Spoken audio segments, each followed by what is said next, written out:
What's going on, Mr. Cohee? Well, Rick, a couple of things. First of all, let's deal with the elephant in the room, and of course, that's the weather. We got off to a pretty fast start here this season, and then all of a sudden, things started to wind down, and now we're going to be, as you said here a second ago, it's going to be sunny and clear. That's obviously not the greatest news in the world, but I'll tell you right now, if you're up on the mountain, the weather is absolutely incredible. I was over, I'm a huge fan of Donner Lake. In fact, we're building a home over there right now. So I was over there checking out things, and I was visiting Sugar Bowl. A good friend of mine, Bridget, who's the CEO, president of Sugar Bowl, super sharp gal. She's from New Zealand, and she ran a couple of big ski resorts there that I'm very familiar with. One is called Cadrona.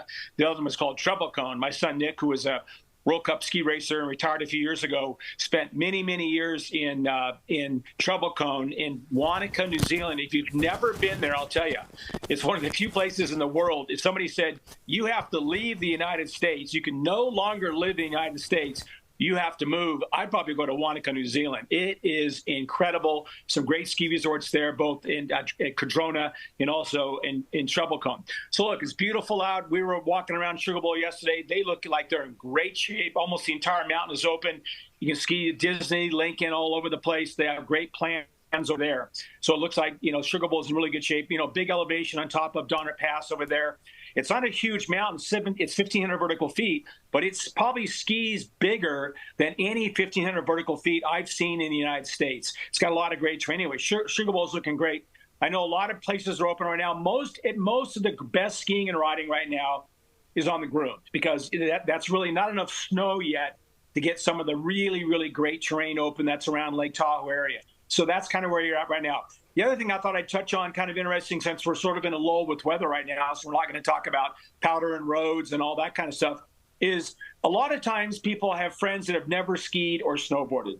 So they want to go learn how to ski or snowboard. One of the sort of fallacies about learn to ski and ride packages is the first day on the mountain, most people don't learn to ski and ride. So they buy this package. They go, yeah, I'm going to go learn to ski and ride on day one. Doesn't really happen that often. Yeah, the super big athletes, they're out there making turns and stopping and starting and trying to force their way into a parallel turn in a matter of an hour. But most people, it doesn't happen that way. Most people, it takes a few days. So really, the packages should be called the first timer package, because basically it's the first time.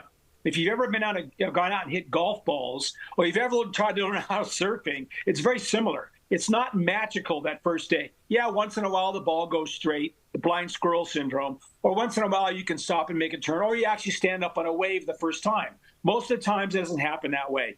And the same thing is true with skiing and snowboarding. So if you're out there saying, I'm going to go learn to ski and ride, don't get super frustrated if it doesn't happen the first day.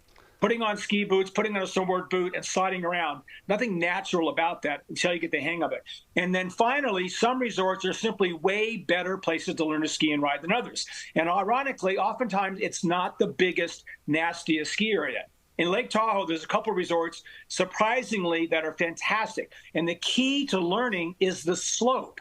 Yeah, the lift matters. Yeah, the equipment matters.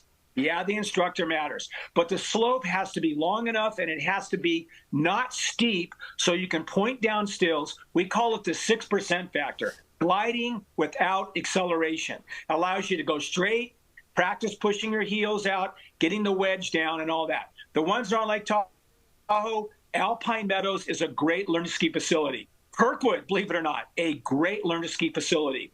And, of course, Sugar Bowl has a fantastic learn-to-ski area. So it isn't all about the great lift, the great instructor. Oftentimes, if you're on too steep a slope or a side hill, it makes it much harder. So do a little bit of homework and look and see where the great learn-to-ski facilities are, because there's about 3 or 4 on the lake that are simply better than everybody else. That is absolutely brilliant information right there. And we must ask you about the Cali Pass. Any other resorts you could learn to ski at too as well? Bear Valley, Dodge Ridge, and Mountain High. What am I forgetting? Well, China Peak. China Peak. And I'm glad you brought that up. Of the Cali Pass resorts, probably the best, believe it or not. And again, this is kind of interesting because you can look at these super nasty, super steep Kirkwood, all these other places. You're like, how could a resort like that, Bear Valley with Grizzly Bowl, be great learner ski areas? The fact is, some have it, some don't. Bear Valley has a terrific lower mountain. Absolutely, it does. It absolutely does. Tim, appreciate your time. Where do people go to check out the Cali Pass? thecalipass.com.